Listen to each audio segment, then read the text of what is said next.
Hey, drawing and painting 3. So now we're going to start, before we start our final, we have one more step to do. And the reason why I make you do all these steps before you get to the final is it's a material discovery so that you can figure out what media you like using for different things and different assignments. And also the reason why we're doing this is so that you can understand how you're doing it. Because when we do things, we want to do them well. And the more knowledge we have, the more we can do things well. So one of the things we're going to do before we do our final is we're going to do a value study. All right. And so there's some examples in the PowerPoint of what the value study is like. And for your still life, so before you even start, you got to do a still life, right? I created a still life in the classroom, which anyone in A, B, or F cohorts want to use, that's fine. You can do folded clothes. You can do a pile of dirty laundry. You can take a sheet and drape it over a door. You can take a sheet that's just like on your bed. You can work from that too. Solid pieces of fabric are a little bit easier than patterned pieces of fabric.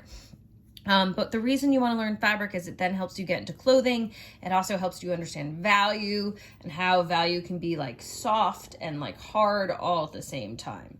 So there's a lot to learn from this process. And we want to do this value study first so that before we start doing our final, we can work from that. So what I did is I set up the still life in the classroom and I took about 20 photos. The beauty of the digital age is that you can take 20 photos, and then I went through them and this was my favorite, right? I liked the fact it had like a nice cast shadow here. I liked the deep folds here. Because it's a camera, right? There's certain things that I know as the artist I'm gonna have to push, right? This right here is a highlight. In person, this is gonna be almost like a pure white, really, really light. But because of the photos try to make everything go towards the middle. So I'm missing that. So before I even start, I'm going to just start looking at, and if you have a piece of acetate and you want to do like an actual like mapping out your values, you can.